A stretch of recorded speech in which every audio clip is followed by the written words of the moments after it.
तरह ही पता नहीं कितनी बार सुनी होगी, बहुत बार सुनी होगी। ये महाभारत की कहानी है। एक बार अपने एक आश्रम में, द्रोणाचार्य का नाम सुना है सबने?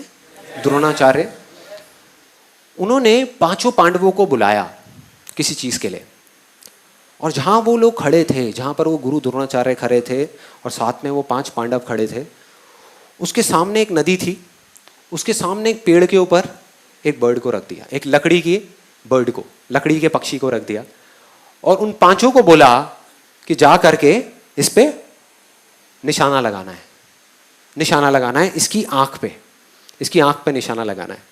और एक एक करके उनको बुलाया। सबसे पहले आया युधिष्ठिर, वहां पर आकर के खड़ा हो गया। अब इस कहानी को ना थोड़ा सा ध्यान से सुनना, बिकॉज हो सकता है आपने बहुत बार सुनी होगी लेकिन ये सोच करके छोड़ दी होगी कि हाँ ठीक है, ये तो एक कहानी है। ऐसी बहुत सारी कहानियां सुनते हैं और उसको छोड़ दिया। जबकि अगर ये कहानी समझ आ गई तो आप अपने किसी भी सपने को सच कर सकते हो। मतलब हमारा माइंड क्या करता है, इंफॉर्मेशन के लिए भूखा है हमारा ये माइंड। वो चाहता है कि मैं सब जगह से इंफॉर्मेशन इकट्ठी कर लूं, मैं और जान जाऊं और जान जाऊं और जान जाऊं। जबकि सच में अगर कुछ करना है तो कम जानना है और जितना जानना है उस पर फोकस करना है। एक्चुअल में जो रियलिटी, हम सिर्फ जानने के लिए भाग रहे हैं कि और 4-5 वीडियोस देख लूं और कुछ देख लूं और 10-15 बुक्स पढ़ लूं और गूगल पे कुछ सर्चिंग कर लूं और कुछ जान जाऊं। जितना जानते जाओगे उतना ही कंफ्यूज होते चले जाओगे। तो इस कहानी को ध्यान से समझना। सबसे पहले युधिष्ठिर आया, आ करके वो निशाना लगाने लगा। तो गुरु द्रोणाचार्य ने उनसे पूछा कि तुम्हें क्या दिख रहा है? कहता मुझे सब कुछ दिख रहा है। कहते और क्या दिख रहा है? कहते और मुझे आसमान दिख रहा है, पेड़ दिख रहा है, पत्ते दिख रहे हैं, टहनियां दिख रही है, नदी दिख रही है, बादल दिख रहे हैं, सब कुछ दिख रहा है। कहते बहुत अच्छी बात है, जाके साइड में खड़े हो जाओ। उनको शांति से साइड में खड़ा कर दिया। उसके बाद में भीम आया। भीम से भी दोबारा से यही सवाल पूछा कि तुम्हें क्या क्या दिख रहा है। उसने भी अपनी पूरी लिस्ट बता दी, मुझे ये दिख रहा है, मुझे वो दिख रहा है, सब कुछ दिख रहा है। फाइनली अर्जुन आया। अर्जुन से पूछा तुम्हें क्या दिख रहा है? अब उनमें और अर्जुन में हल्का सा फर्क यह था कि अर्जुन की बॉडी में कुछ भी मूवमेंट नहीं हुई, मतलब पलक तक नहीं झपकाई, और ऐसे जाकर के वो खड़ा हो गया अर्जुन।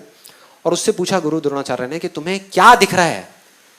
मुझे बर्ड की आंख दिख रही है, मतलब इस पक्षी की आंख दिख रही है।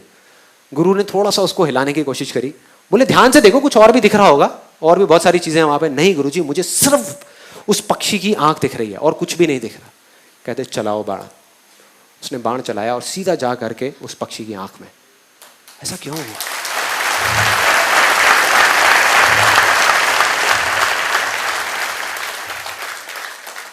बस इतना सा फर्क है जो आदमी कामयाब हो जाता है और जो नहीं हो पाता उसमें। इतना सा फर्क है जो आदमी अपनी इल्यूजन को रियलिटी बना पाता है और नहीं बना पाता उसमें।